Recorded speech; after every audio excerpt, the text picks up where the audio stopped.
Today I want to talk to you a little bit about why scales fluctuate. Has anybody else been that person who steps on the scales on weigh day at the designated time wearing the designated clothes and they've gone up, and you know full well they shouldn't have gone up because you've eaten really well, you've done all the right things for the last week or whatever, and then you step on the scales and they've gone up and it's absolutely soul destroying? Been there, done that, got the t-shirt. If you have, keep listening. So I'm Mish, and about 5 years ago now, I lost about 6-7 stone, and I've kept it off for the last 5 years. But prior to doing that and managing to do that, I was one of those weekly weighing girls, and I was one of those girls that then became obsessed with the scales and would stand on it all the time.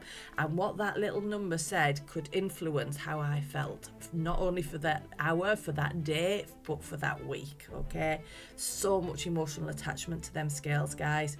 So I want to talk to you a little bit about that today. The first step to becoming unemotional about the number on a set of scales is to understand why it fluctuates, because it does, and we don't have an awful lot of control over some of the reasons that it fluctuates. It can fluctuate because of something that you've eaten. Now, obviously, we know if we overeat and we eat too much calories, then our weight's going to go up, okay? But did you know that if you just have a few extra carbohydrates, so I don't know, maybe you have a fruit salad, because fruits are carbs, maybe you have a fruit salad before bed, maybe you have a meal for your evening meal that's got, a bit of bread with it, or a bit of rice, or a bit of pasta with it. If you ate maybe a little bit later on an evening, the following morning, your weight will look like it's gone up. And it's not because you've put weight on per se, it's because when your body needs to break down carbohydrates, it holds on to a little bit of water. So you're holding on to a bit of water.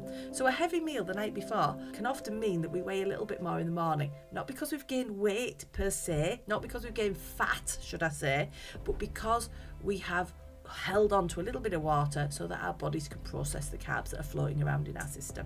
The other thing that can hugely impact on weight, or at least how the scales reflect that, okay, is sleep.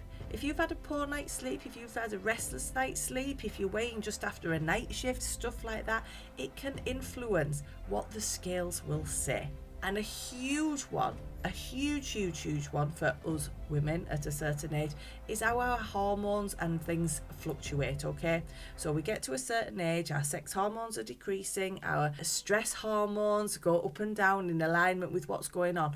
And if we have a lot of the stress hormones, stuff like cortisol, in our system, that influences fluid retention, and fluid retention, our bodies will hold on to that to protect us just in case we need it. Think about camels. If a camel's going to go across the desert, right, it stores all this water in its hump because it knows it's going to need it and it doesn't know when the next bit of water's coming from.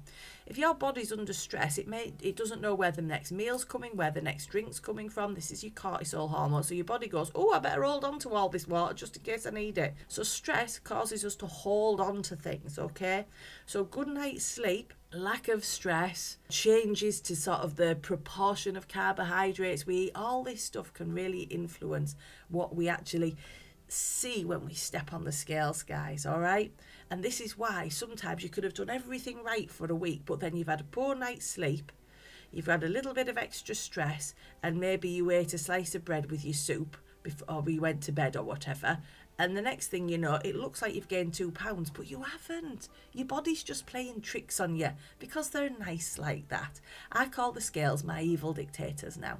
The first step for me to getting shot of this reliance or this dependence on the scale and this emotional attachment to the scale was to understand the ins and outs. So go away, do some research, look into these things, okay, and start to understand why it goes up and down. The second thing that I did, and this is controversial and it doesn't work for everybody, okay, but the other thing that I started doing was, instead of having a weekly set, this is my weight at this time on this day and that's going to reflect how I've done for the last week, I realised that was unrealistic, that my scales do this on a day-to-day basis. So I decided, right, okay, I'm taking an average.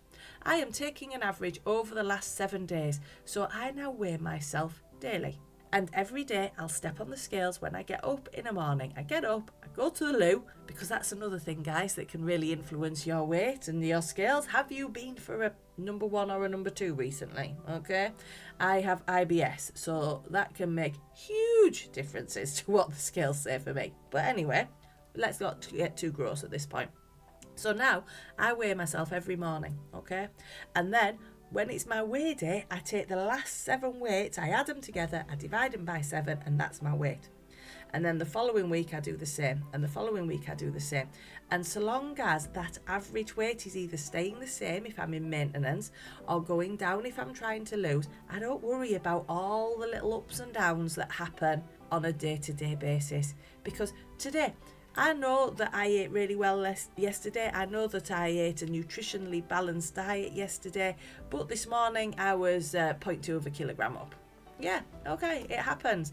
But I also know that a couple of days ago I was 0.7 of a kilogram down. Okay, this happens. My weight can go up and down by a couple of pounds a day.